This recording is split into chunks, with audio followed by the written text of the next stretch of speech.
ಜಯದೇವ ಹೃದ್ರೋಗ ಸಂಸ್ಥೆಯ ನಿರ್ದೇಶಕರಾದಂತಹ ಡಾಕ್ಟರ್ ಮಂಜುನಾಥ್ ಅವರಿಗೆ ಹೃದಯ ಸ್ಪರ್ಶಿ ಬೀಳ್ಕೊಡುಗೆಯನ್ನು ಕೊಡಲಾಗಿದೆ ಅವರ ಶಿಷ್ಯಂದಿರಿಂದ. ನಾಳೆಗೆ ಅವರ ಅಧಿಕಾರಾವಧಿ ಅಂತ್ಯವಾಗ್ತಾ ಇದೆ.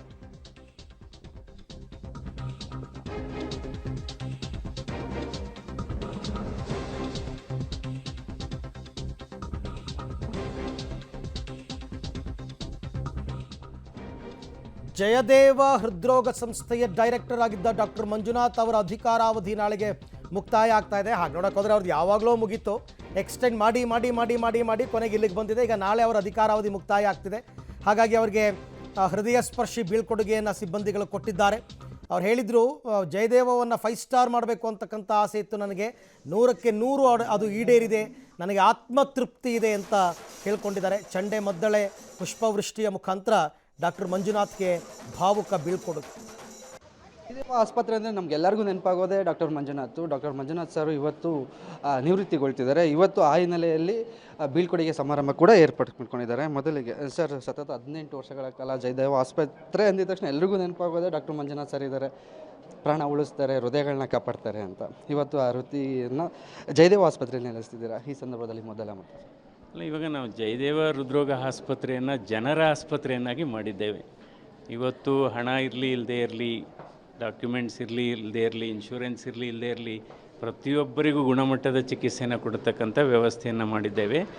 ಮತ್ತು ನಮಗೆ ಒಂದು ಕನಸಿತ್ತು, ಇವತ್ತು ಒಂದು ಸರ್ಕಾರಿ ಸ್ವಾಯತ್ತ ಸಂಸ್ಥೆಯನ್ನು ನಾವು ಪಂಚತಾರ ಖಾಸಗಿ ಆಸ್ಪತ್ರೆಯ ಮಟ್ಟಕ್ಕೆ ನಾವು ಬೆಳೆಸಬೇಕು ಅನ್ನೋ ಕನಸಿತ್ತು. ಅದು ಕನಸು 100ಕ್ಕೆ 100ರಷ್ಟು ನನಸಾಗಿದೆ.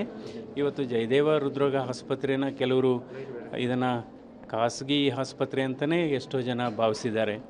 ಸೊ ಹೀಗಾಗಿ ಒಂದು ಉತ್ತಮವಾದಂಥ ವಾತಾವರಣ ಇದೆ ನೋಡಿ. ನಮ್ಮಲ್ಲಿ ಪ್ರತಿಯೊಬ್ಬರು ಕೂಡ ಸೇವಾ ಮನೋಭಾವವನ್ನು ಮಾಡಿದೆ. ಏಕೆಂದರೆ ಆಸ್ಪತ್ರೆಗಳು ಅಂದರೆ ಕೇವಲ ಇದು ಉಪಕರಣಗಳಾಗ್ಬೋದು ಅಥವಾ ಕಟ್ಟಡಗಳಿಂದಲೇ ಆಸ್ಪತ್ರೆಗಳನ್ನು ನಾವು ನಡೆಸೋಕ್ಕಾಗೋದಿಲ್ಲ. ಇಲ್ಲಿ ಸೇವಾ ಮನೋಭಾವವನ್ನು ಹುಟ್ಟುಹಾಕಿದ್ದೇವೆ ಮತ್ತು ಒಂದು ಶಿಸ್ತು ಇದೆ, ಒಂದು ಸಂಸ್ಕಾರ ಇದೆ. ಅಂದರೆ ನಾವು ರೋಗಿಗಳಿಗೆ, ಏಕೆಂದರೆ ನಾನು ಯಾವಾಗಲೂ ಅಷ್ಟೇ, ಈಗ ತಾನೇ ಒಬ್ಬರು ಬಡ ರೋಗಿ ಯಾವುದೋ ಕೊಪ್ಪಳ ಜಿಲ್ಲೆಯಿಂದ ಬಂದಿದ್ದಾರೆ. ಅವ್ರಿಗೆ ಸುಮಾರು 1,20,000 ರೂಪಾಯಿ ಕಟ್ಟಬೇಕಾಗಿದೆ. ಆದರೆ ಆ ಪ್ರೊಸೀಜರು ಆ ಸ್ಕೀಮಲ್ಲಿಲ್ಲ.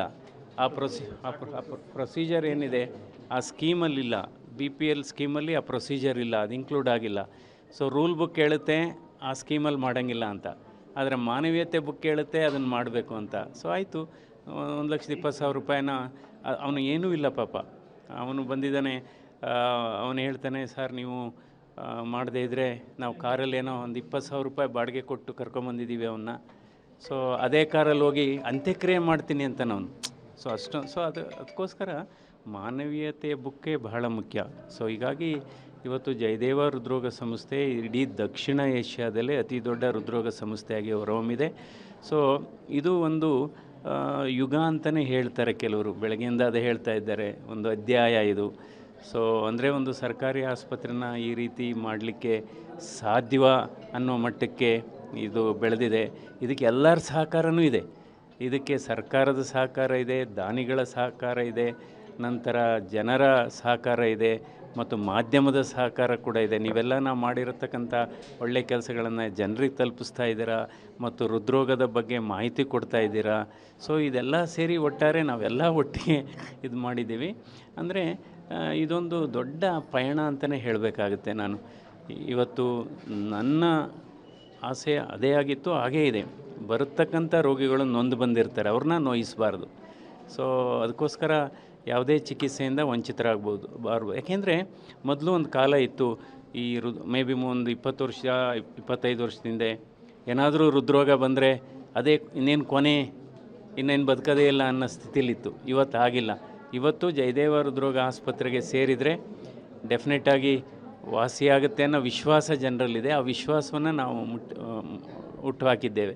ಸೊ ಆಮೇಲೆ ಈಗಾಗಲೇ ನಮ್ಮ ಘೋಷವಾಕ್ಯ ತಮ್ಮೆಲ್ಲರಿಗೂ ಗೊತ್ತಿದೆ, ಚಿಕಿತ್ಸೆ ಮೊದಲು, ಹಣ ಪಾವತಿ ನಂತರ, ಕಡತಕ್ಕಿಂತ ಪ್ರಾಣ ಮುಖ್ಯ, 3ನೇದು ಮಾನವೀಯತೆಗೆ ಮೊದಲ ಆದ್ಯತೆ. ಅದಕ್ಕಿಂತ ಹೆಚ್ಚಾಗಿ ಇವತ್ತು ನಮ್ಮ ಎಲ್ಲ ಸಿಬ್ಬಂದಿ ವರ್ಗದವರು, ಸುಮಾರು 3,500 ಸಿಬ್ಬಂದಿ ವರ್ಗದವರು ಕೂಡ ಭಾಳ ಮಾನವೀಯತೆ ದೃಷ್ಟಿಯಿಂದ ಹೃದಯವಂತಿಕೆಯಿಂದ ಕೆಲಸ ಮಾಡ್ತಾ ಇದ್ದಾರೆ. ನಗ್ನತ್ ಯಾವಾಗಲೂ ಅಷ್ಟೇ, ನೀವು ಎಕ್ವಿಪ್ಮೆಂಟ್ ತಂದು ಬಿಡ್ಬೋದು, ಬಿಲ್ಡಿಂಗ್ ಕಟ್ಟಿಸ್ಬಿಡ್ಬೋದು, ಆದರೆ ಕೆಲಸ ಮಾಡತಕ್ಕಂಥವ್ರನ್ನ ನಾವು ಅವರಲ್ಲಿ ಸೇವಾ ಮನೋಭಾವ ಹುಟ್ಟಾಕೋದು ಬಹಳ ಒಂದು ದೊಡ್ಡ ಸವಾಲು. ಅದರಲ್ಲಿ ಈ ಸವಾಲು ಗೆದ್ದಿದ್ದೀವಿ ಅಂತ ನಾನು ಅನ್ನಿಸ್ತೇನೆ. ಸೊ ಅಂದರೆ ಇವತ್ತು ಕಳೆದ 16 ವರ್ಷದಲ್ಲಿ 500% ಪ್ರಗತಿಯನ್ನು ನಾವು ಸಾಧಿಸಿದ್ದೇವೆ. ನಾನು ಅಧಿಕಾರ ವಹಿಸ್ಕೊಂಡಾಗ ಕೇವಲ 300 ಬೆಡ್ ಇತ್ತು, ಇವತ್ತು 2000 ಹಾಸಿಗೆ ಸಾಮರ್ಥ್ಯ ಇದೆ. ನಂತರ ಕಳೆದ ವರ್ಷ ಹೀಗೆ ಮುಂದುವರಿತಾ ಹೋಗ್ತಾ ಇದೆ. ಕಳೆದ